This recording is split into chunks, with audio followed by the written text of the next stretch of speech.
ఈరోజు మన వాక్య భాగం చూసుకున్నట్లయితే సంఘములో నేను ఏం చేయాలి? ఒక విశ్వాసి సేవకుడిని అడుగుతుందండి. ఏమని అడుగుతుందంటే, సేవకుడా, నా ఆత్మీయ తండ్రి పాస్టర్ గారు, సంఘములో నేను ఏం చేయాలి? హల్లెలూయా. సంఘంలో నేను ఏం చేయాలని సంఘానికి వచ్చిన ఒక విశ్వాస, మన రాహుల్ అంటారు, మన సింహాచారం అంటారు, మన మోసే గారిని అంటారు, మన మధుప్రియ లాంటి వాళ్ళు, వీళ్ళు ఏమని అడుగుతున్నారు? సేవకుడా, సంఘంలో మేము ఏం చేయాలి? ఏం చేస్తే మాకు ఆశీర్వాదం? ఎలా ఉంటే మాకు ఆశీర్వాదం? ఎలా నడుచుకుంటే మాకు ఆశీర్వాదం?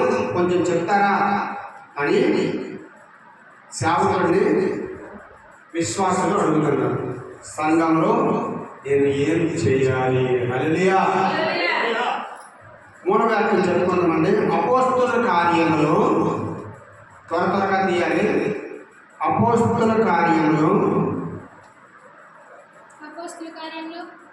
2వ అధ్యాయము 42వ వచనం. మీరు అపోస్తలుల బోధయందును సహవాసమందును రొట్టె విరుచుటయందును ప్రార్థన చేయుటయందును ఎడతెగక ఉండిరి. హల్లెలూయా. పౌలు గారు ఏం చెప్తున్నారండి? మీరు అపోస్తలుల బోధయందును, అంటే అపోస్తలుల 12 మంది బోధయందును, వారితో సహవాసమందును, రొట్టె విరుచుటయందును, ప్రార్థన చేయుటయందును ఎడతెగక ఉండిరి. ఎక్కడ ఉండాలి? మందిరములో. హల్లెలూయా. ఎక్కడ ఉండాలి? మందిరములో ఉండాలి. హల్లెలూయా. అయితే దేవుడు మనతో మాట్లాడుతున్నప్పుడు మనం ఏం చేయాలండి? శ్రద్ధగా వినాలి. వింటేనే దేవుడు మనతో మాట్లాడుతుంది. ఇప్పుడు ఒక స్కూలు టీచర్ ఉంది. ఆ టీచరు ట్యూషన్ చెప్తుంటుంది. ఒక ఇంగ్లీషు, ఒక హిందీ, ఒక శ్వాసలో, ఒక తెలుగో చెప్తుంటుంది. చెప్తున్నప్పుడు స్టూడెంట్స్ అవి విన్నారనుకోండి, ఎగ్జామ్స్ అవి రాయగలరు. అదే వినకపోతే గుండు సున్నా. ఏమొస్తుంది? గుండు సున్నా వస్తుంది. వాళ్ళు ఎగ్జామ్లో పాస్ అవ్వదు. అలాగే దేవాది దేవుడు వాక్యము, దేవాది దేవుడు మాటలు, దేవాది దేవుడు పరిశుద్ధ గ్రంథంలోని కొన్ని మాటలు చెప్పేటప్పుడు విశ్వాసం ఏం చేయాలి? వినాలి. లేకపోతే వాళ్ళలో ఉన్న పరిశుద్ధత గుండు సున్నా, వాళ్ళలో ఉన్న విశ్వాసము గుండు సున్నా, వాళ్ళలో ఉన్న ప్రతి ఒక్క నడవడి గుండి సున్నా. వాక్యం వింటే కదా నేర్చుకోగలము. వాక్యం వినంది మనం ఏం నేర్చుకోగలము?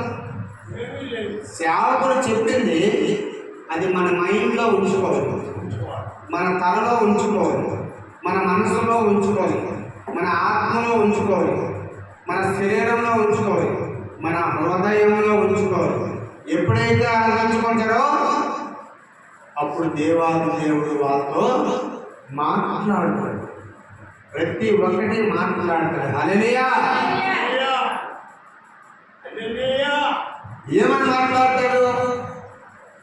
నీ నడవడి శుభ్రం లేకపోతే మాట్లాడతాడు.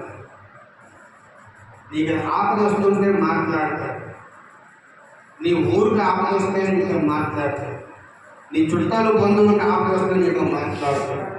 నీ అన్నదమ్ములు యాకచల్యులు ఆపద వస్తే నీతో మాట్లాడతాడా? ఆడడా? మన దేవుడు నోరుండి,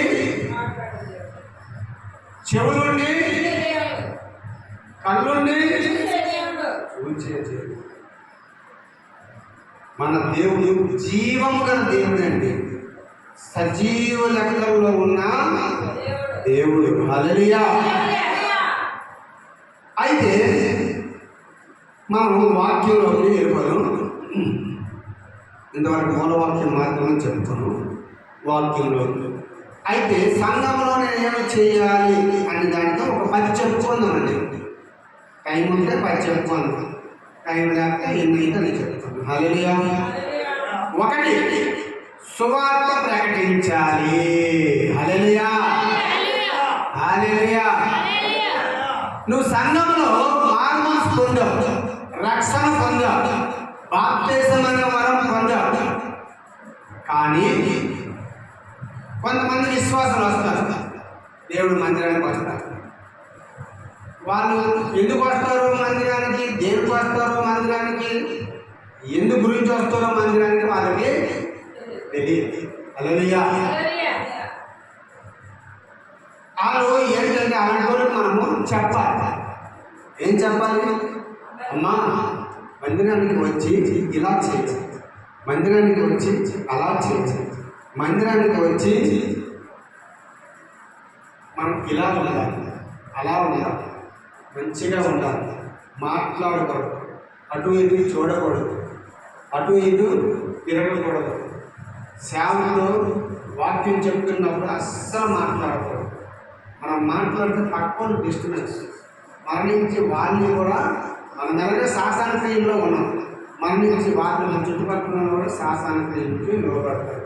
అట్లా మనము మందిరానికి వచ్చినప్పుడు మాట్లాడకూడదు. 1. 2, చెడు తలంపులతో ఉండకూడదు.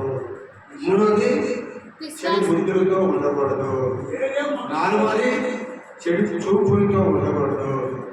5, సేవకుడు ఏం చెబుతున్నాడో దాన్ని మాత్రమే మనము గ్రహించాలి. నువ్వు ఎప్పుడైతే గ్రహిస్తావో దేవుడు నీకు స్పష్టంగా ముఖాముఖిగా యథార్థంగా మాట్లాడతాడు.